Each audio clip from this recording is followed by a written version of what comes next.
நம்மளோடு கூட பேசுகிற வேத வசனத்தை நாம் தியானிக்க போறோம்.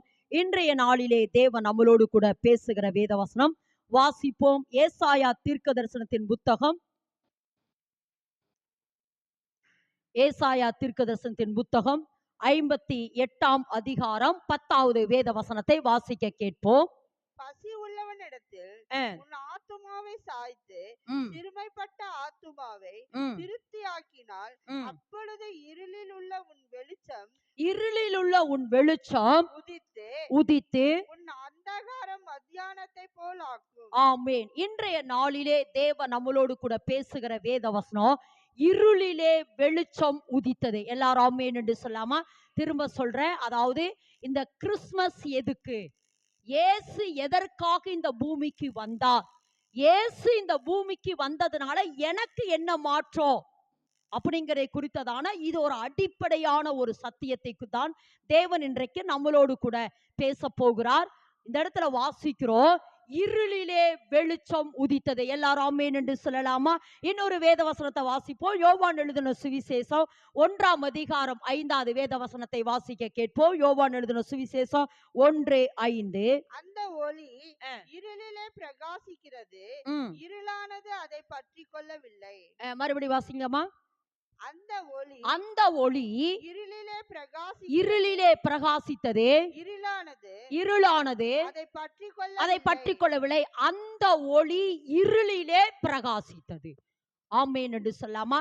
இந்த டிசம்பர் மாதத்துக்கு, ஒவ்வொரு மாதத்துக்கும் தேவன் ஒவ்வொரு பெயரை கொடுப்பாரு. இந்த டிசம்பர் மாதத்துக்கு தேவன் கொடுத்த ஒரு பெயர் என்னன்னா ரிஃப்ளெக்ஷன் மாதம். எல்லாரும் ஆமென் என்று சொல்லுவா. என்னவாமா? ரிஃப்ளெக்ஷன் அப்படின்னா பிரதிபலிப்பது. எல்லாரும் ஆமென் என்று சொல்லுவோம். பிரதிபலிக்கிற மாதம்.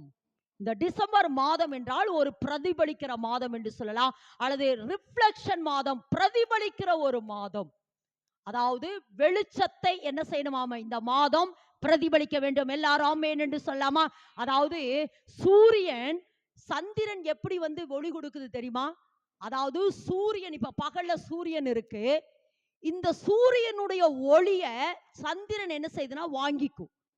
இதுதான் நடக்கும். மறைவிடத்துல இப்ப சந்திரன் இருந்து என்ன பண்ணுதுன்னா இந்த சூரியனுடைய வெளிச்சத்தை என்ன செய்யணும், அப்படியே வாங்கிக்கும்.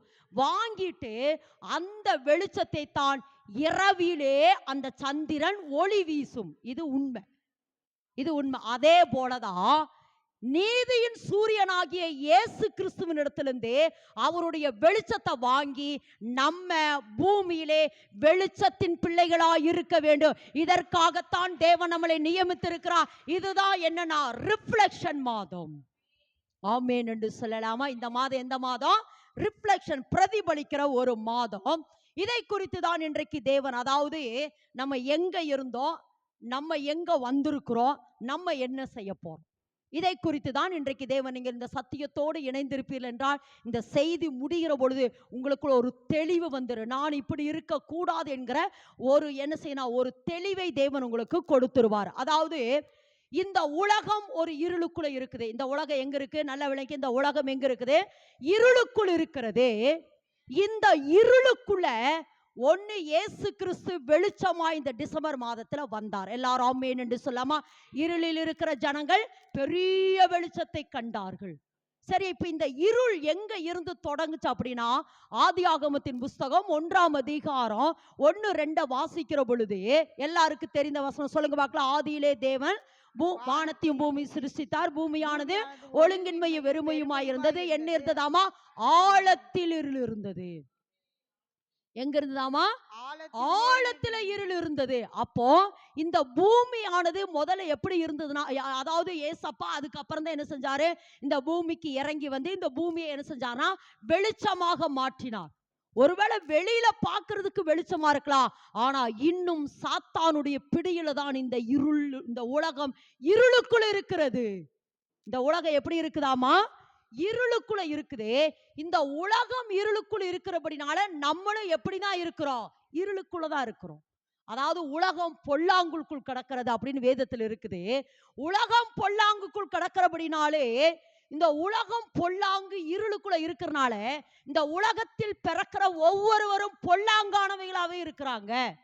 வேதத்துல வாசிக்கிறோம், நோவா காலத்துல கர்த்தர் சொல்றாரு, அவளுடைய நினைவுகள் சிறு வயது தொடங்கி பொல்லாததாவே இருக்குது. அப்படின்னு என்னன்னா இருளாவே இருக்கு. அப்ப இந்த உலகத்துல பிறக்கிற ஒவ்வொருவரும் எப்படிதான் இருக்கிறாங்க? இருளுக்குள்ளதான் இருக்கிறாங்க. இந்த உலகத்துல பிறக்கிற எல்லாரும் எப்படின்னா ஆதாம் ஏவாளுக்குள்ள வந்த அந்த இருள் இந்த உலகத்துல பிறக்கிற எல்லாருக்குள்ள எப்படிதான் இருக்குது? இருளுதான் இருக்குது.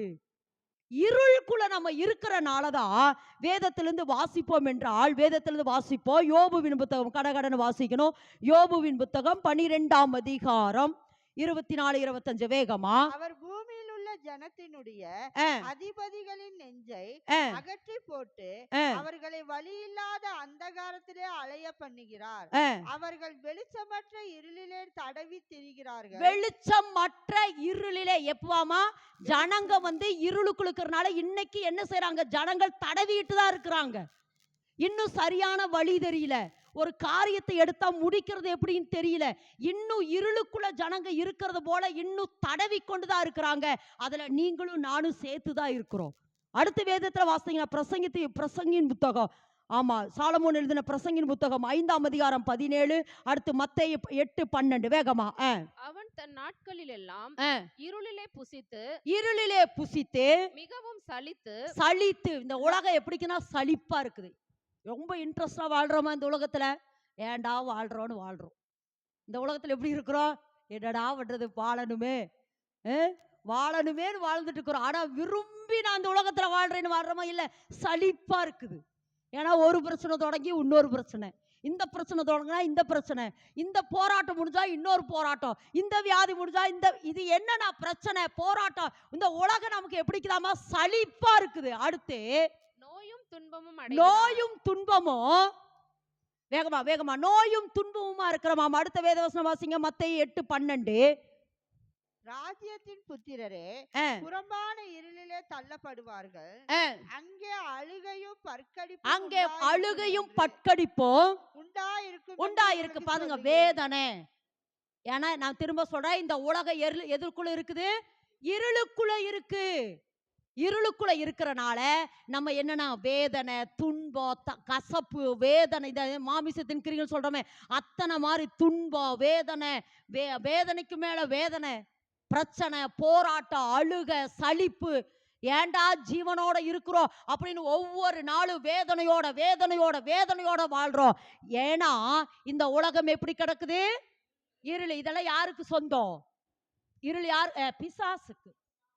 அவனுடைய ஆளுகை இருக்கிறனால இந்த இருள் அவனுடைய ஆளுகை, இந்த உலகம் அவனுடைய ஆளுகைக்குள்ள இருக்கிறனால வாழ்க்கையில நிறைய நேரம் சலிச்சு போயிடும். ஏன்டா உயிரோட வாழ்றோம்னு என்ன செய்யறோம்? நிறைய நேரங்கள் என்ன செய்யறோம்னா சலிச்சு போகிறோம். ஆனா தேவன் சொல்றாரு, இல்ல, இதற்காக நான் உங்களை உண்டாக்கவில்லை. நீங்க இருளின் பிள்ளைகளா இருக்கக்கூடாது. எந்த பிள்ளைகளாய் மாறணும்? வெளிச்சத்தின் பிள்ளைகளா. ஆமென் என்று சொல்லலாமா? ஆமென் என்று சொல்லாமா? நம்ம எப்படி மாறணுமாமா? வாசிங்க, ஏசாயா தீர்க்கதரிசியின் புத்தகம் 9ஆம் அதிகாரம் 2வது வேத வசனம். இருளில் நடக்கிற ஜனங்கள் பெரிய வெளிச்சத்தை கண்டார்கள். வெளிச்சம் பிரகாசித்தது. அதாவது என்ன சொல்றாருன்னா, இது தீர்க்கதரிசன பழைய ஏற்பாட்டின் காலத்துல ஏசாயா தீர்க்கதரிசி. ஏன்னா தேவன் ஆதியிலே பிளான் போட்டார். இந்த உலகம் இருளுக்குள்ள போயிடுச்சு, இந்த உலகத்தை எப்படியாவது மீட்டெடுக்கணும்னு சொல்லி இருளில் இருக்கிற ஜனங்கள் பெரிய வெளிச்சத்தை காணணும், மரண இருளுக்குள்ள இருக்கிற ஜனங்கள் பெரிய வெளிச்சத்தை காணணும்னு சொல்லி தேவன் ஆதியிலேயே திட்டம் போட்டுட்டார். ஆதியிலே என்ன போட்டாரு? திட்டம் போட்டுட்டாரு. அதனால்தான் சொல்றாரு 9:6 வாசிக்கிற பொழுது, நமக்கு ஒரு பாலகன் பிறந்தார், நமக்கு ஒரு குமாரன் கொடுக்கப்பட்டார், கர்த்தத்துவம் அவர் தோளின் மேல் இருக்கு, அவர் நாமம் அதிசயம், ஆலோசனை கர்த்தா, நித்திய பிதா, வல்லமையுள்ள தேவன், நித்திய சமாதான பிரபு. அப்ப என்ன சொல்றாருன்னா, நமக்கு ஒரு பாலகன் பிறப்பார். அப்படின்னா எதுக்கு தெரியுமா? இருளில் இருக்கிற ஜனங்கள் பெரிய வெளிச்சத்தை காண வேண்டும் என்பதற்காக. ஆமென் என்று சொல்லாம, இருளில் இருக்கிற ஜனங்கள் பெரிய வெளிச்சத்தை காணணும்னு சொல்லி தேவன் அப்பவே திட்டம் பட்டாரே. இப்போ என்னன்னா, வேதத்திலிருந்து வாசிப்போம் என்றால் வாசிங்க. மத்தேயு எழுதின சுவிசேஷம் 4:15. பழைய ஏற்பாட்டினுடைய தீர்க்கதரிசனம் புதிய ஏற்பாட்டில் நிறைவேறுகிறது. வாசிங்க 4:15. இருளில் இருக்கும் ஜனங்கள் பெரிய வெளிச்சத்தை கண்டார்கள். பெரிய வெளிச்சத்தை கண்டார்கள். மரண இருளின் திசையில் இருக்கிறவர்களுக்கு வெளிச்சம் உதித்தது என்று. வெளிச்சம் உதித்தது. போதுமா? வெளிச்சம் உதித்தது சொல்லுங்க. இந்த டிசம்பர் மாதம் எந்த மாதம்? வெளிச்சம் உதித்த மாதம். இயேசு கிறிஸ்து இந்த பூமிக்கு வந்த மாதம், வெளிச்சமா இந்த பூமிக்கு வந்த மாதம். ஏன்னா இந்த மாதம் எப்படின்னா, அதாவது இதுவரைக்கும் இருள் இருள் இருள் இருளுக்குள்ள நம்ம வாழ்றனால கசப்பு, வேதனை, சலிப்பு, துக்கம், துயரம், நோய், தரித்திரம், ஓ பிரச்சனை பிரச்சனை பிரச்சனை பிரச்சனை. ஆனா தேவன் நம்மளை அப்படி உண்டாக்க விரும்பல.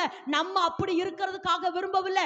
ஏன்னா பரலோக சித்தம் இந்த பூமியில நடக்கணும். பரலோகத்துல எப்பவும் தேவனை துதித்து கொண்டே இருக்கணும், ஆராதித்து கொண்டே இருக்கணும். கண்ணீர் இல்லாத, கவலை இல்லாத, துக்கம் இல்லாத, வேதனை இல்லாத ஒரு வாழ்க்கை வாழணும்னு தேவாதி தேவன் விரும்பினபடினாலே அவர் தமது சொந்த குமாரனாகிய இயேசு கிறிஸ்துவை வெளிச்சமாக இந்த பூமிக்கு அனுப்பின மாதம் தான் இந்த மாதம். நல்லா கறந்துட்டுமா ஏசப்பா, அந்த மாதம் தான் இந்த மாதம். பக்கத்துல கருத்து பிடிங்களே, சொல்லுங்க. நமக்கு ஒரு ரட்சகர் பிறந்துட்டாரு. வெளிச்சத்தின் இடத்துல நடத்துறதுக்கு ரட்சகர் பிறந்துட்டாரு. இனி சோகமா இருக்காதீங்க. சொல்லுங்க, இனி கவலைப்படாத. இனி நீ கவலைப்படாத சகோதரனா, நீ கவலைப்படாத. உன்னை ரட்சிக்க இயேசு ஒருவர் இருக்கிறார். உன்னை வாழ வைக்கிற தெய்வம் ஒருவர் இருக்கிறார். உனக்கு பார்வை கொடுக்க ஒருவர் இருக்கிறார். உன்னை விடுதலையாக்க ஒருவர் இருக்கிறார். பிசாசின் பிடியிலிருந்து உன்னை விடுதலையாக்க இருக்கு ஒருவர் இருக்கிறார். ஆமென் என்று சொல்லலாமா? ஆமென் என்று சொல்லாமா? அப்படித்தான் வெளிச்சம். எங்க வெளிச்சத்தை நான் யாரிடத்துல பரப்பிப்பேன், யாரிடத்துல பரப்பிப்பேன், யாரை பார்க்குற அப்படின்னு சொல்லி சொல்லி சொல்லி மரியாளுக்கோ கர்த்தருடைய கண்களில கிருபை கிடைச்சதுமா, கிருபை கிடைச்சது. அந்த வெளிச்சத்தை கருத்தரிக்கிறது யாரு? அந்த வெளிச்சத்தை பெற்றெடுக்கிறதுக்கு யாரு? பரலோக குழந்தைய, அந்த பரலோக வாசனைய இந்த பூமிக்கு கொண்டு வருகிறதுக்கு யாரு யாரு யாரு யாரு என்று தேவன் தேடி தேடி தேடி நாசரேத்துல ஒரு ஸ்திரீயின் மேல அல்லது ஒரு கன்னி மேல கர்த்தருடைய கண்கள் பட்டது. அதுதான் யாராமா? சொல்லுங்க, அதுதான் யாராமா? அப்போ அந்த மரியாள்கிட்ட தான் போய் சொல்றாரு, கிருபை பெற்றவளே வாழ்க.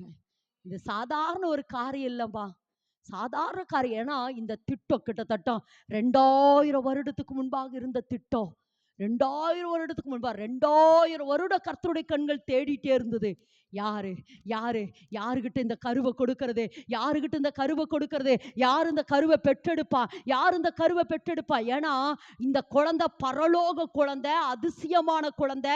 பாவம் இல்லாம ஒரு குழந்தைய பெற்றெடுக்கணுமே, பாவம் இல்லாத ஒரு குழந்தையை பெற்றெடுக்கணுமே அப்படின்னு அப்படியே கர்த்தருடைய கண்கள் தேடி தேடி தேடி தேடி தேடி யார் மேல அந்த கண்கள் பட்டதாமா? மரியாளுக்கு மேல. அப்பதான் சொல்றாரு, கிருபை பெற்றவளே நீ வாழ்க. கிருபை, அது ஒரு கிருபைங்க. இயேசுவை சுமக்கிற நம்ம எல்லாம் கிருபை பெற்றவர்கள். ஆமென் என்று சொல்லாமா?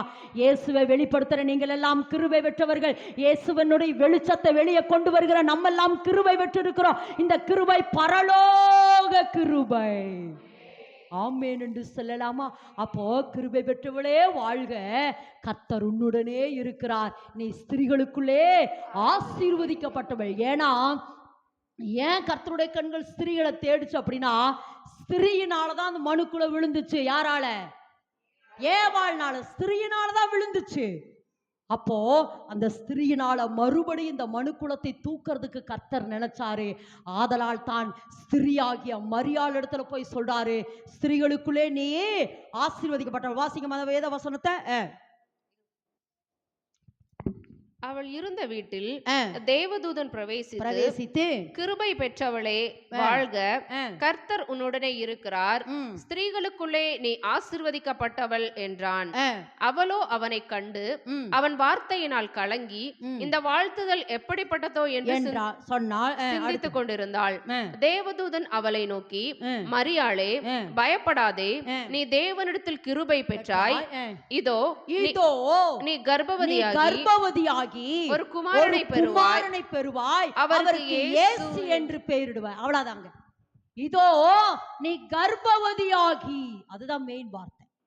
நீ கர்ப்பவதியாகி ஒரு குமாரனை பெறுவாய், அவருக்கு இயேசு என்று பெயரிடுவாயாக.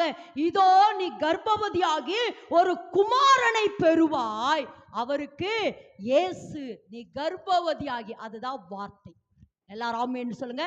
அதுதான் வார்த்தை. சொல்லுங்க அந்த வார்த்தை. சொல்லுங்க அந்த வார்த்தை. சொல்லுங்க அந்த வார்த்தை. நீ இதோ கர்ப்பவதியாகி ஒரு குமாரனை பெறுவ, அவருக்கு இயேசுன்னு பெயரிடுவ. மரியா கேட்கிற, இது எப்படி ஆகும்? நானோ புருஷனை அறியேனே. தேவதூதன் சொல்றாரு, பரிசுத்தாவி உன்மேல வரும். நீ என்ன செய்வ? பரிசுத்தாவியான உன்மேல் நிழலிடுகிற பொழுது நீ என்ன செய்வ? பலன் அடைவாய். அப்போ இன்னைக்கு கர்த்தர் நம்மளிடத்துல பேசுற முக்கியமான ஒரு வார்த்தை என்னன்னா வார்த்தை. எல்லாரும் ஆமென் சொல்லுங்க. வார்த்தை. எல்லாரும் ஆமென் சொல்லுங்க. வார்த்தை. வாசிங்க யோவான் எழுதின சுவிசேஷம் 1:14 வாசிங்க. 1:14. அந்த வார்த்தை மாம்சமாகி கிருபையினாலும் சத்தியத்தினாலும் நிறைந்தவராய் நமக்குள்ளே வாசம் பண்ணினார். நமக்குள்ளே வாசம் பண்ணினார். இந்த இடத்துல வாசிக்கிறோம், அந்த வார்த்தை மாமிசமாகி. எல்லாரும் அந்த வார்த்தையை சொல்லுங்க. எல்லாரும் அந்த வார்த்தை மறுபடியும் வாசிங்க. யோவான் 1:14 எல்லாரும் வாசிங்க பார்க்கலாம். யோவான். அந்த வார்த்தை மாமிசமாகி கிருபையினாலும் சத்தியத்தினாலும் நிறைந்தவராய் நமக்குள்ளே வாசம் பண்ணினார். அந்த வார்த்தை. சொல்லுங்க, இதுதான் முக்கியமான வார்த்தை. இன்னைக்கு மெசேஜ் இது. அந்த வார்த்தை. சொல்லுங்க அந்த வார்த்தை. அதாவது மரியாளே, நீ கர்ப்பவதியாகி ஒரு குமாரனை பெறுவ, அவ்வளவுதான். நீ கர்ப்பவதியாகி ஒரு குமாரனை பெறுவ, அவ்வளவுதான். இப்போ அந்த வார்த்தை அவளுக்குள்ள என்ன செஞ்சாமா? வந்தது. அந்த வார்த்தை என்னவா மாறுச்சு? மாமிசமாக மாறுச்சு, ஃப்ளஷாக மாறுச்சு. அப்படின்னா மனிதனாக மாறுச்சு. எல்லாரும் ஆமென். அந்த வார்த்தை என்னவா மாறுச்சு? மனிதனாக. சொல்லுங்க அந்த வார்த்தை திரும்ப சொல்லுங்க. அந்த வார்த்தை மனிதனாக மாறுச்சு. இப்ப அந்த வார்த்தை மனிதனாக மாறி அந்த வார்த்தையை மனிதனாக அவ என்ன செஞ்சாளா? பெற்றெடுத்தா. நல்லா கரந்தட்டுமா? அந்த வார்த்தை. அந்த வார்த்தை மனிதனாக மாறி அந்த வார்த்தையை அவள் பெற்றெடுத்தாள். அப்ப நான் உங்களை பார்த்து சொல்றேன், என் சகோதரியே, நீ கோடா கோடியாய் பெருகுவாயாகன்னு நான் உங்களுக்கு சொல்றேன் பாருங்க. அந்த வார்த்தை, அந்த வார்த்தையை நீங்க பெற்றெடுக்கணும். இப்ப நான் ஆவியானவர் சொல்ற பொழுது, தேவன் உங்களை பார்த்து சொல்ற பொழுது, அந்த வார்த்தை உங்களுக்குள்ள வந்துருச்சு, அந்த வார்த்தை உங்களுக்குள்ள தங்கிருச்சு. இப்ப அந்த வார்த்தையை நீங்க என்ன செய்யணுமாமா? பெற்றெடுக்கணும். மாமிசமாக அல்லது கிரியைகளாக. அந்த வார்த்தை கிரியைகளாய். ஆமென் என்று சொல்லாமா? அப்போ தேவன் நம்மளோடு கூட பேசுகிற ஒவ்வொரு வார்த்தையிலும் வல்லமை இருக்குது. அந்த வார்த்தை மாமிசமாகும். எல்லாரும் ஆமென் என்று சொல்லுங்க. இன்னைக்கு கர்த்தர் சொன்ன வார்த்தையின்படி பூமியின் வம்சங்கள் எல்லாம் உனக்குள் ஆசீர்வதிக்கப்படும். நான் உன்னை ஆசீர்வதிக்கவே ஆசீர்வதித்து உன்னை பிறகு இந்த வார்த்தை, இந்த வார்த்தை, இந்த வார்த்தை உங்களுக்குள்ள ஆமா, நீங்க ஆமா ஆசீர்வதிக்கவே ஆசீர்வதித்து நீங்கள் பெருகவே பெருகப்படுவீங்க. வேற ஒரு அந்த இடத்துல ஒரு திங்ஸ் இல்லமா, வார்த்தை மட்டும்தான். அப்ப உங்களை நோக்கி கர்த்தர் பேசுற வார்த்தை உள்ள தங்கணும். எல்லாரும் ஆமென் என்று சொல்லுங்க. அப்போ இந்த இடத்துல வாசிக்கிறோம், அந்த வார்த்தை மாமிசமாகி கிருபையினாலும் சத்தியத்தினாலும் நிறைந்தவராய். வார்த்தைனா எது? வார்த்தை யாரு? இயேசு கிறிஸ்து. வார்த்தை யாரு? வெளிப்படுத்தல் 19:13 வாசிப்பேன். 19:13 வாசிங்கன்னா அந்த வார்த்தை தேவனுடைய நாமமே. அப்போ உங்களிடத்துல வந்து உங்ககிட்ட கர்த்தர் 10 லட்சத்தை கொடுக்கல, நல்லா விளங்கி. உங்ககிட்ட 10 லட்சத்தை கர்த்தர் என்ன செய்யல? கொடுக்கல. அல்லது நீ சுகமாவாயாகன்னு சொல்லி ஆண்டவர் டாக்டர்கிட்ட உங்களை கூட்டிட்டு போல. உங்ககிட்ட சொல்றாரு ஒரு வார்த்தை, நீ சுகமா இருப்ப, நீ சுகமா இருப்ப, நீ ஆசீர்வாதமா இருப்ப. கர்த்தர் உனக்கு ஒரு வீட்டை கட்டுவார், கர்த்தர் உனக்கு ஒரு ஆசீர்வாதத்தை தருவார், நீ கரு தரிப்ப அப்படின்னு சொல்லி கர்த்தர் கொடுக்கிற வார்த்தை. வார்த்தை வார்த்தை. அந்த வார்த்தை மாமிசமாகி கிருபையினாலும் சத்தியத்தினாலும் நிறைந்தவராய் உங்களுக்குள்ளே அவர் வாசம் பண்றார். உங்களுக்குள்ள அவர் என்ன பண்றாரா? நல்லா சொல்லுங்க, வாசம் பண்றார். இந்த வார்த்தை உங்களுக்குள்ள இப்ப வந்துடணும். அதாவது என்னன்னா, யாருக்கோ இப்ப பேசுறது யாருக்கோ பேசுற அப்படின்னு இருக்கு. எனக்கு தான் பேசுறாரு. சொல்லுங்க, எனக்கு தான், என்கிட்ட தான் கர்த்தர் பேச அப்படின்னு நீங்க அக்செப்ட் பண்ணி அந்த வார்த்தையை நீங்க என்ன வச்சுக்கணும்? தக்க வச்சுக்கணும். அதுதான் வாசம் பண்றது. எல்லாரும் ஆமென். அந்த வார்த்தை உங்களுக்குள் வாசமாகுது. எல்லாரும் அந்த வார்த்தை வாசம் பண்றது என்னது? தங்கிறது. அந்த வார்த்தையை தக்க வச்சுக்குங்க. அந்த வார்த்தையை நீங்க என்ன பண்ணணுமாமா?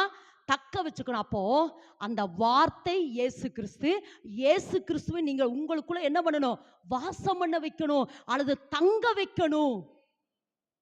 இப்போ நீ கர்ப்பவதியாக ஒரு குமாரனை பெறுவாய் சொன்ன உடனே அவ ஒரு முறை பயந்துருப்பா. இப்ப நமக்கு கேட்ட மரியாதை போல, ஒருவேளை இப்ப பார்த்த மரியாதை போல, ஐயோ இது எப்படியாக, எங்க அம்மா திட்டு, எங்க அப்பா திட்டு, அவங்க திட்டுறாங்க, இவங்க திட்டுறாங்க, நீ என்ன உனக்கு நியமிக்கப்பட்ட யோசேப்புக்கு நியமிக்கப்பட்டுட்ட, நீ கர்ப்பவதின்னு சொன்னா உலகத்தான் உன்னை என்ன சொல்லுவா அப்படின்னு சொல்லி ஒருவேளை அவள் நிந்தைக்கு தன்னை ஒப்பு கொடுத்திருந்தாள்.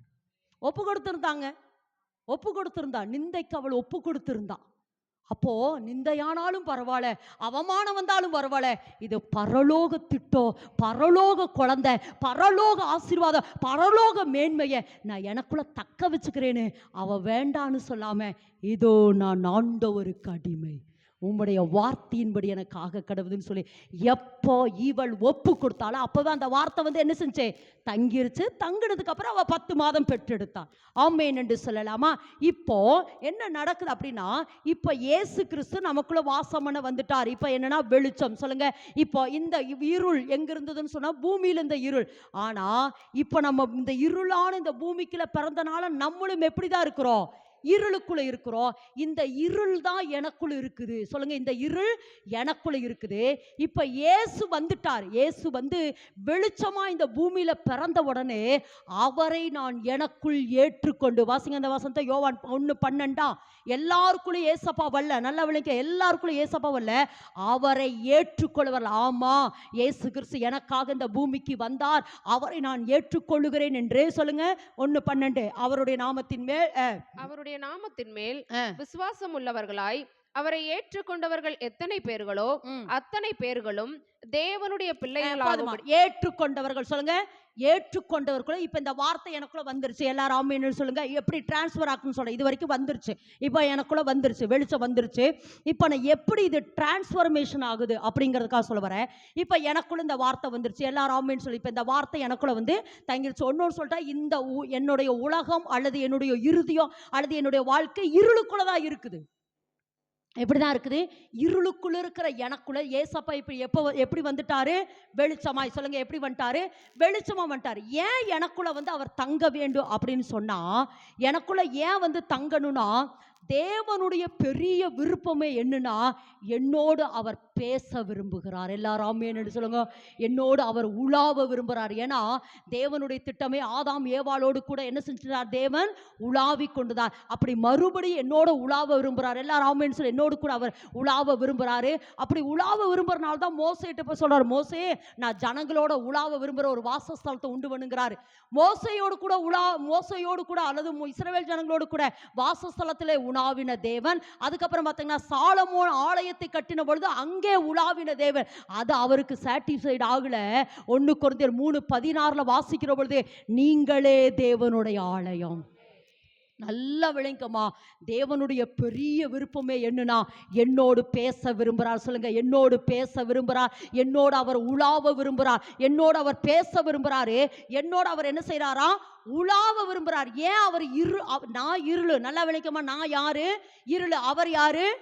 அவர் யாரு? வெளிச்சம். அந்த வெளிச்சம் ஏன் எனக்குள்ள வருது அப்படின்னு சொன்னா, எனக்குள்ளேயே அவர் தங்க விரும்புகிறார்.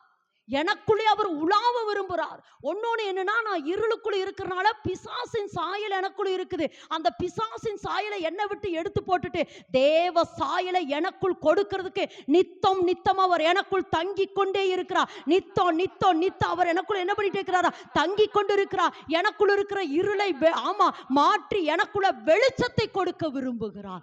என் வாழ்க்கையை வெளிச்சமாக்க விரும்புகிறார். என் வாழ்க்கையில் இருக்கிற இருள், என் வாழ்க்கையில் இருக்கிற தவிப்பு, என் வாழ்க்கையில் இருக்கிற சஞ்சலம், என் வாழ்க்கையில் இருக்கிற பயம், என் வாழ்க்கையில் இருக்கிற படபடப்பு, என் வாழ்க்கையில் இருக்கிற கண்ணீர், என் வாழ்க்கையில் இருக்கிற துக்கம், என் வாழ்க்கையில் இருக்கிற அலறுதல், என் வாழ்க்கையில் இருக்கிற மரணத்தை, இதை எல்லாவற்றையும் எடுத்து போட்டு நித்திய மகிழ்ச்சி எனக்குள் கொடுக்கத்தான் இயேசு இந்த பூமிக்கு வந்தார். எனக்குள்ள கொடுக்கத்தான் இயேசு இந்த பூமிக்கு வந்தார். ஆமென் என்று சொல்லலாமா? பழைய மனுஷனை புதிய மனுஷனாய் மாற்றுகிறதுக்கு ஏசப்பா இந்த பூமிக்கு வந்தார். ஆமென் என்று சொல்லாமா? பிசாசின் சாயலை அழித்து பிதாவினுடைய சாயலை எனக்குள்ள கொடுக்க வந்தார். எல்லாவற்றுக்கும் மேலாக நான் தேவனோடு உலாவிக் கொண்டிருந்தேன். ஆனா எப்ப பழத்தை சாப்பிட்டனோ, ஆதாமோடு ஏவாள், ஏன்னா ஆதாம் பழத்தை சாப்பிடுற பொழுது ஆதாமுக்குள்ள நம்ம இருந்தோம். வேதத்தில் இருக்குது, ஆதாம் பழத்தை சாப்பிடுற பொழுது நம்ம எல்லாரும் ஆதாமுக்குள்ள தான் இருந்தோம். அப்ப ஆதாம் பழத்தை சாப்பிட்ட உடனே நானும் தேவனும் பிரிஞ்சுட்டோம். என்னையும் தேவனையும் ஒப்புரவாக்க இயேசு இந்த பூமிக்கு வந்தார். எல்லாரும் ஆமென் என்று சொல்லலாம். என்னையும் தேவனையும் ஒப்புரவாக்கறதுக்கு ஏசப்பா இந்த பூமிக்கு வந்தாரு. நிறைய பேர் என்ன நினைக்கிறோம், தேவன் அங்க இருக்கிறார், கடவுள் அங்க இருக்கிறார் என்று ஒவ்வொரு மலையா ஏறி ஏறி இறங்குறாங்க. இல்ல, ஏசு தூரமானவர் அல்ல, என் அருகிலே எனக்குள்ளே சொல்லுமா, தேசு தேம தூரமானவர் அல்ல, ஏசு தூரமானவர் அல்ல, எனக்குள் வாசம் என்றார், எனக்குள் வாசம் என்றார், எனக்குள் அவர் வாசம் என்றார்மா. உங்களுக்குள்ள ஏசப்பா வாசம் பண்ணி கொண்டிருக்கிறார். நீ தேவனை தேடி போக வேண்டாம். சொல்லுங்க, தேவனை நீங்க தேடி போக வேண்டாம். நாங்கள் பாடல் பாடணுமே, நான் காணாமல் போனாலும் தேவன் என்னை தேடி தேடி தேடி தேடி வந்தார். 38 வருஷமாய் பெதஸ்தா குளத்துல ஒரு மனுஷன் வியாதி இருக்கிறான். வேதத்துல வாசிக்கிறோம், அவன் வெகுகால வியாதியஸ்தன் என்று அறிந்து இயேசு அவனை தேடி போய் அவனுக்கு விடுதலை கொடுத்தார். நல்லா கறந்துட்டுமா, நல்லா கறந்துட்டு. 38 வருஷம் வியாதி கொண்டிருந்த அந்த மனுஷனை தேவன் தேடி போய் விடுதலை கொடுத்தார். ஒரு மனுஷன் பர்த்திமேய்ங்கிற குருட எரிகோ என்கிற பாதையில உட்கார்ந்து இருக்கிறான். எரிகோ என்றால் சாபம், சாபம் நிறைஞ்ச இடம். நல்ல விளங்கிங்க. அதாவது ஒருவேளை ஏசப்பா போனார்னா வேற வழியா போயிருக்கலாம். ஆனா அந்த பர்த்திமேய்க்கு தேவன் விடுதலை கொடுக்க நினைச்சபடினாலே ஏசு அந்த வழியாய் போகிறார். ஏசு அந்த வழியாய் போகிறார். அவன் உடனே கூப்பிடுறான், தாவீதின் குமாரனே எனக்கு இறங்கும், தாவீதின் குமாரனே எனக்கு இறங்கும் என்று கூப்பிட்ட பொழுது ஏசு நின்று அவனை அழைத்து வர சொல்லி அவனுக்கு விடுதலை கொடுத்தார். ஏன்னா அவன் குருட்டு கண்களோடு இருக்கிறத தேவன் விரும்பல. அந்த பாதையிலே இருக்கிறத, அவன் வழி தெரியாத ஆட்டை போல இருக்கிறத தேவன் விரும்பல. அந்த மனுஷனுக்கு தேவன் விடுதலை கொடுப்பதற்காகவே அந்த வழியாய் கடந்து போனார். ஆமென் என்று சொல்லாமா? என் அன்பு சகோதரனே, என் அன்பு சகோதரி, துக்கத்தில் இருக்கிறத கர்த்தர் விரும்பலமா? நீ வேதனையோடு இருக்கிறத விரும்பல. இருளில் இருக்கிற ஜனங்கள் பெரிய வெளிச்சத்தை கண்டாங்க. இருளில் இருக்கிற ஜனங்கள் பெரிய வெளிச்சத்தை கண்டாங்க.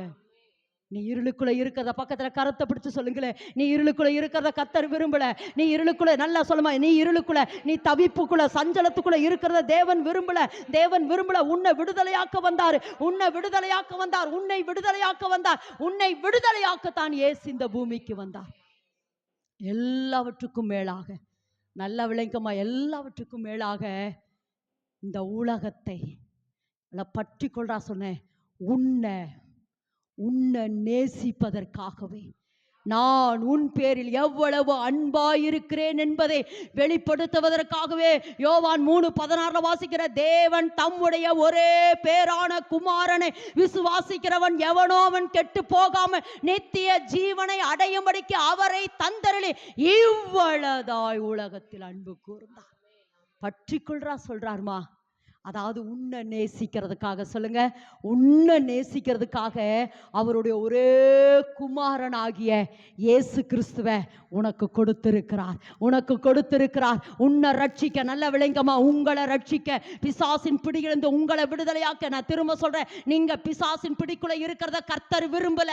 கர்த்தர் விரும்பல. தவிப்போட, சஞ்சலத்தோட, வேதனையோட, துக்கத்தோட, பயத்தோட, படபடப்போட, கவலையோட, கண்ணீரோட, ஆமா வியாதியோட இருக்கிறதை கர்த்தர் விரும்பவில்லை. உங்களுக்காகவே, பக்கத்துல கருத்தை பிடிச்சு சொல்லுங்க, உங்களுக்காகவே, உனக்காக தான் மகளே, சொல்லுமா, உனக்காக தான், உனக்காக தான், உனக்காக தான் இயேசு இந்த பூமிக்கு வந்தார். உன்னை ரட்சிக்க, உன்னை ரட்சிக்க. இன்னைக்கு நீ வீறு கொண்டு எழும்பணும். இனி நான் இருளுக்குள் இருக்க மாட்டேன், இனி நான் துக்கத்துக்குள்ள இருக்க மாட்டேன், இனி நான் கவலைக்குள் இருக்க மாட்டேன், இனி நான் கண்ணீருக்குள் இருக்க மாட்டேன். இயேசு எனக்கு வெளிச்சமா இருக்கிறார், இயேசு எனக்கு வெளிச்சமா இருக்கிறார், இயேசு எனக்குள் வெளிச்சமா இருக்கிறார். ஆமென் என்று சொல்லலாமா? ஆமென் என்று சொல்லலாமா? ஆமென் என்று சொல்லாம இந்த இடத்துல வாசிக்கிறோம், அவர் எனக்குள் தங்குகிறபடினாலே. யோவான் 1:14 வாசிமா மறுபடியும். அந்த வார்த்தை மாமிசமாகி கிருபையினாலும் சத்தியத்தினாலும் நிறைந்தவராய் நமக்குள்ளே வாசம் பண்ணினார். அவருடைய மகிமையை கண்டோம். அது பிதாவுக்கு ஒரே பேரானவருடைய மகிமையா இருந்தது. அதாவது மரியாள்கிட்ட சொல்றாரு, நீ கர்ப்பவதியாகி ஒரு குமாரனை பெறுவேன் என்று சொல்லும்போது அந்த வார்த்தை மாமிசமாகி வெளியே வந்தது. நல்லா சொல்லுங்க, அந்த வார்த்தை என்னவாச்சு? மாமிசம். அப்போ இன்னைக்கு கர்த்தர் உங்களுக்கு கொடுக்கிற வார்த்தைகள் எல்லாம், கர்த்தர் உங்களுக்கு கொடுக்கிற வாக்கு தத்தங்கள் எல்லாம் உங்களுக்குள்ள தங்க வச்சு தங்க வச்சு தங்க வச்சு அந்த வார்த்தை என்ன செய்யணும்? மாமிசமாகி, அந்த வார்த்தை மாமிசமாகி மாமிசமாகி அது கிரியைகளால் வெளிப்பட போகிறது. எல்லாரும் கிரியை, மகிமை. மகிமை சொல்ல, நல்லா சொல்லுங்க, மகிமையா. மகிமை மகிமை மகிமை என்றால் கிரியைகள் என்று அர்த்தம். அதாவது திரும்ப சொல்றேன், மரியாளுக்கு வார்த்தை வந்துச்சு. அந்த வார்த்தை உள்ள என்ன செஞ்சுனா, ஒரு பொருளா அல்லது ஒரு கருவா உள்ள வந்துச்சு. உள்ள வந்து அந்த கரு என்ன செஞ்சுனா அப்படியே தங்கி உள்ள வளர்ந்து வளர்ந்து வளர்ந்து ஒரு பொருளா வெளியே வந்துச்சு, அல்லது ஒரு மனிதனா வெளியே வந்தது போல உங்களுக்கு கொடுத்த வாக்கு தத்தங்கள் எல்லாம் நீங்கள் எந்த அளவுக்கு உள்ள வச்சு வச்சு வச்சு அந்த வார்த்தைக்காக ஜெபிக்கிறீங்களோ அந்த வார்த்தையை தேவன் இனி மகிமையாக்க போறார். மகிமை வெளியரங்கமாக போகுது. நல்ல மகிமை மகிமை மகிமை. கர்த்தர் உங்களுக்கு கொடுத்த வாக்கு தத்தம் தரையிலே விழுது, தரையிலே விழாத அந்த வார்த்தை நிச்சயமாய் வெளிப்படும். அந்த வார்த்தை மகிமையாக. மகிமைன என்ன? கிரியைகள். சொல்லுங்க, மகிமைன என்னது? வாசிங்க வாக்கல, யோவான் 2ஆம் அதிகாரத்துல அவர் தமது முதலாம் அற்புதத்தை கானா ஊரில் உள்ள கல்யாணத்தில் செய்து தமது மகிமை வெளிப்படுத்த. அந்த வசந்த வாசிமா. 3ஆம் நாளிலே கலிலேயாவில் உள்ள கானா ஊரிலே ஒரு கல்யாணம் நடந்தது. என்ன மகளே? கீழே வாசிமா. மகிமையை கண்டோம். எத்தனாவது வேத வசனம்? 11வது. வாசிப்பா. இவ்விதமாக இயேசு இந்த முதலாம் அற்புதத்தை கலிலேயாவில் உள்ள கானா ஊரிலே செய்து தம்முடைய மகிமையை வெளிப்படுத்த. அப்ப நல்லா சொல்லுங்க, மகிமைன்னு என்னது? அற்புதம். சொல்லுங்க, மகிமைன்னு என்னது?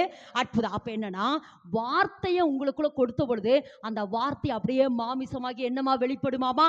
அற்புதங்களாக. சொல்லுங்க, என்னமா வெளிப்படும்? எல்லாரும் சொல்லுங்க, அற்புதம். சொல்லுங்க, மகிமைன்னு என்னது? மகிமைன்னு என்னது? அப்ப இன்னும் உதாரணத்துக்கு சொல்றேன். இப்ப சூரியன் இருக்குது. இப்ப இந்த சூரியன் இருக்குது. இந்த சூரியன் கர்த்தருடைய மகிமையை வெளிப்படுத்துகிறது. எல்லாரும் ஆமென் என்று சொல்லுங்க. இந்த சூரியன் என்ன செய்தா? கர்த்தருடைய மகிமையை வெளிப்படுத்துது. இப்ப இந்த சூரியன் என்ன செய்தா அப்படின்னு சொன்னா, இப்போ கர்த்தருடைய மகிமை, அதாவது ஏசப்பா இந்த சூரியனுக்கு ஏதாவது ஸ்டார் ஆட்டம் செஞ்சு நட்சத்திரம் அதெல்லாம் பண்ணினாரா? என்ன சொன்னாரு?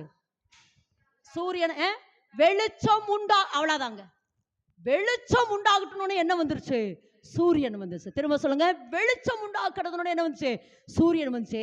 இப்ப இந்த சூரியன் கர்த்தருடைய மகிமையை வெளிப்படுத்துறது. இந்த சூரியன் எதை கொடுக்குது? Good, super. எதை கொடுக்குது? வெளிச்சத்தை கொடுக்குது. ஒண்ணு வெளிச்சத்தை கொடுக்குது. அடுத்து பாத்தீங்கன்னா, இந்த சூரியன்ல இருந்து என்னென்ன நன்மைகள்? 2 நன்மை சொல்லுங்க பார்க்கலாம். இந்த சூரியன்ல இருந்து என்ன நன்மை வருது? Vitamin C. விட்டமின் சி நம்மளுடைய சரீரத்துல இருக்கிற எதிர்ப்பு, ஆமா, நோய் எதிர்ப்பு சக்தி என்ன செய்யுது? இன்க்ரீஸ் பண்ணுது இந்த சூரியன். சொல்லுங்க, இந்த சூரியன். அடுத்து பாத்தீங்கன்னா நோய் எதிர்ப்பு சக்தி என்ன செய்யுதுன்னா நமக்குள்ள வைக்குது. அடுத்து வந்து நம்ம சரீரத்துல வியாதி வராமல் நம்மளை காப்பாற்றுகிறது. இந்த சூரிய வெளிச்சம் நமக்கு வந்து என்ன செய்யுதுன்னா சரீரத்துல வியாதிகள் வராம நம்மளை காப்பாற்றுறதுன்னு சொல்லலாம். அல்லது வந்து நமக்கு விட்டமின் சி கொடுக்கறனால நம்ம கண் பார்வைகள், சரீர உறுப்புகள் எல்லாம் ஒரு விட்டமின்ஸ்னால பலன் அடையுதுன்னு சொல்லலாம். அப்ப எதுக்கு சொல்றேன்னா, இப்ப இந்த வார்த்தை சூரியனை உண்டாக்கி அந்த சூரியனிலிருந்து இவ்வளவு நன்மைகள் கிரியைகளாய் வெளிப்படும் என்றால், நாம் ஒரு சூரியனே இவ்வளவு மகிமைனா தேவனே நமக்குள்ள வந்து வார்த்தையாய் தங்கி இருக்கிறபடினால எவ்வளவு நன்மைகளை நம்ம வாழ்க்கையில அனுபவிக்க முடியும். இந்த அறிவில்லாமையினாலே என் ஜனம் சிறைப்பட்டு கிடக்கிறோம். இன்னைக்கு ஒரு விசுவாசத்தோட போமா. உனக்கு வெளிச்சம் வந்துருச்சுமா, வெளிச்சம் வந்துருச்சுமா, வெளிச்சம் வந்துருச்சு. நல்லா சொல்ல, உன் கண்களிலே வெளிச்சம் வந்துருச்சு, உன் வாழ்க்கையிலே வெளிச்சம் வந்துருச்சு. இனி தடவி திரிகிறவளாய் நீ இருக்க மாட்டேன், தடவி திரிகிறவளாய் நீ இருக்க மாட்டேன். இந்த இருள் ஆழம், இந்த நீங்க என்ன கேட்கணும்னா, என்னுடைய ஆழத்துக்குள் இருக்கிற இருள் விலகி எனக்குள் வெளிச்சம் உண்டாட்டு. எல்லாரும் ஆமென் சொல்லுங்க. பூமியில வெளிச்சம் உதித்ததல்ல, எனக்குள் வெளிச்சம். சொல்லுங்க, எனக்குள் வெளிச்சம், எனக்குள் வெளிச்சம். இந்த வெளிச்சம் எனக்கு சந்தோஷத்தை கொடுக்குது, சமாதானத்தை கொடுக்குது, ஆமா, பரலோக அன்பை கொடுக்குது, நித்திய மகிழ்ச்சியை இந்த வெளிச்சம் எனக்கு கொடுக்குது. அதுதான் கர்த்தருடைய மகிமை என்ன செய்தாமா? வெளியரங்கமாகுது. கர்த்தருடைய மகிமை என்ன ஆகுது?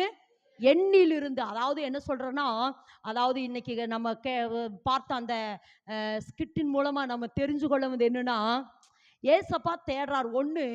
2 காரியத்தை தேடுறார். 1, அவனுக்குள்ள கர்த்தர் விடுதலை கொடுக்க விரும்புறார். அவனை கொண்டு உலகத்துக்கு வெளிச்சத்தை கொடுக்க விரும்புகிறார், அல்லது அவனை கொண்டு உலகத்தை விடுதலையாக்க விரும்புகிறார். விடுதலையாக்க விரும்புகிறார். அப்ப இன்னைக்கு கர்த்தர் என்ன கேட்கிறார் அப்படின்னு சொன்னா, இந்த வெளிச்சத்தை ஏற்றுக்கொண்டவர்கள் எத்தனை பேர்? திரும்பவும் சொல்றேன், எல்லாருக்கும் இந்த வெளிச்சம் வந்துருச்சா? இல்ல.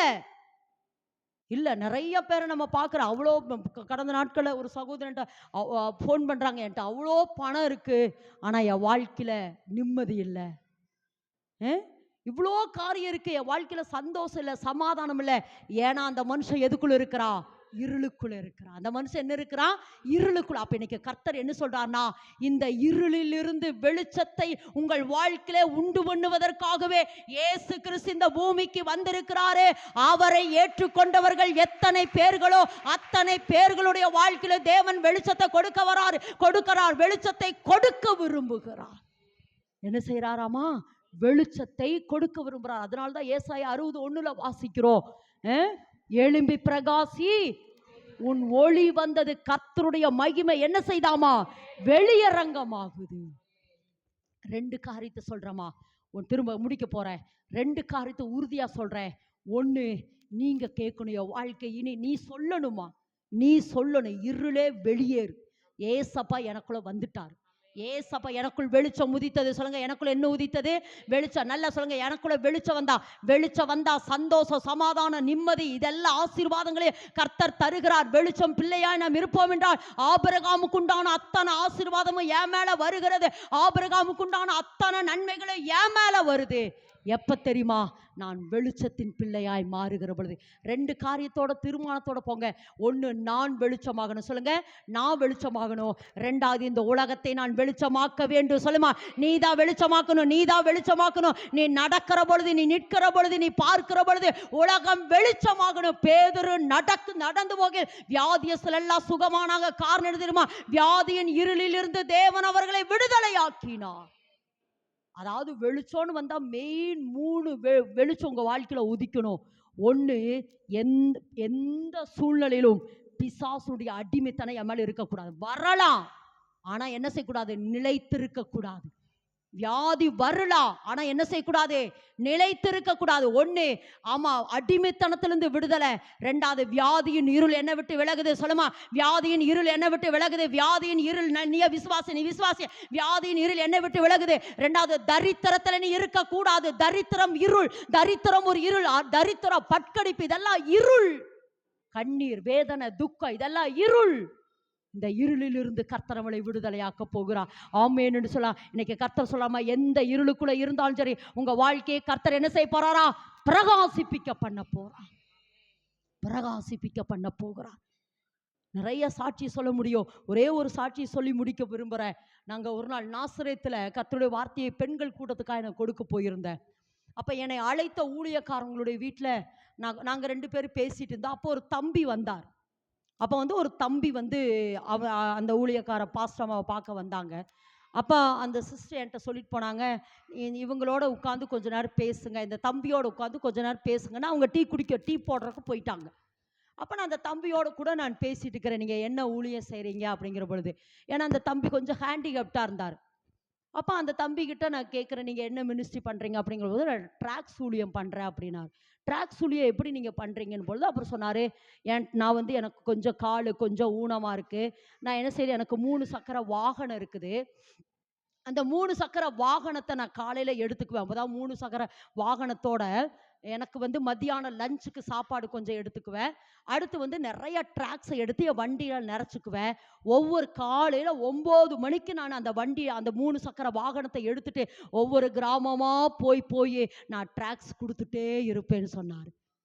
நான் அந்த 3 சக்கர வாகனத்தில் என்ன செய்ய, ஒவ்வொரு கிராமமாக போய் ட்ராக்ஸ் ஊழியம் பண்ணுறேன் அப்படின்னு சொன்னார். அப்போ நான் கேட்டேன், உங்களாலேயே முடியல, ஆனால் இவ்வளோ வைராக்கியம் எதுக்கு தம்பி உங்களுக்கு? இவ்வளவு வைராக்கியம் என்னங்கிற பொழுது அந்த தம்பி சாட்சி சொன்னார். என்ன தெரியுமா சொன்னாரு? அக்கா, என்னை இப்போ நீங்கள் இப்படி பார்க்குறீங்க, ஒரு 4 ஆண்டுகளுக்கு முன்பாக எனக்கு ஒரு கடுமையான வியாதி வந்துச்சு. அப்போ என்னைய ஒரு கிறிஸ்துவ நண்பர்கிட்ட கூட்டிகிட்டு போனாங்க, எனக்காக ஜெபிக்க வச்சாங்க.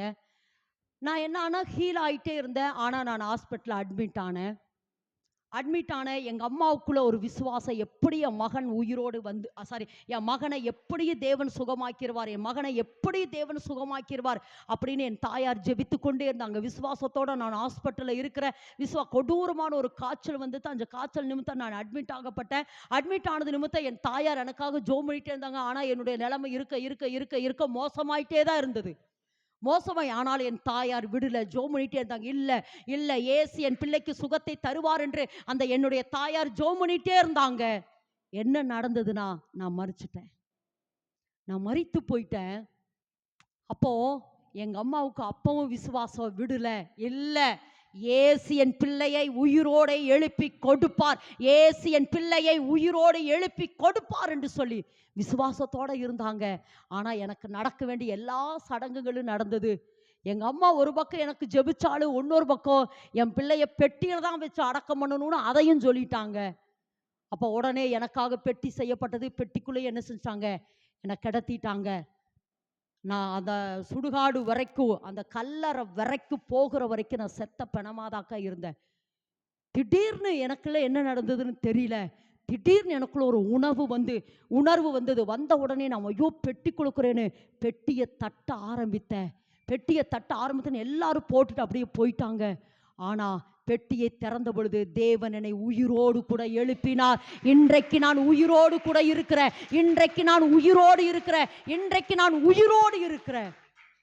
எனக்கு உயிர் கொடுத்த தேவனுக்கு ஏதாவது ஒன்று செய்யணுங்கிறதுக்காக நான் என்ன செய்யணும், எனக்கு கிடைத்த நேரங்களில் காலையில் 9 மணிலேருந்து சாயந்தரம் 6 மணி வரைக்கும் டிராக்ஸ் ஊழியத்தை செய்து அநேகருடைய வாழ்க்கையில் வெளிச்சத்தை நான் உண்டு பண்ணி கொண்டிருக்கிறேன் என்று சொன்னாங்க.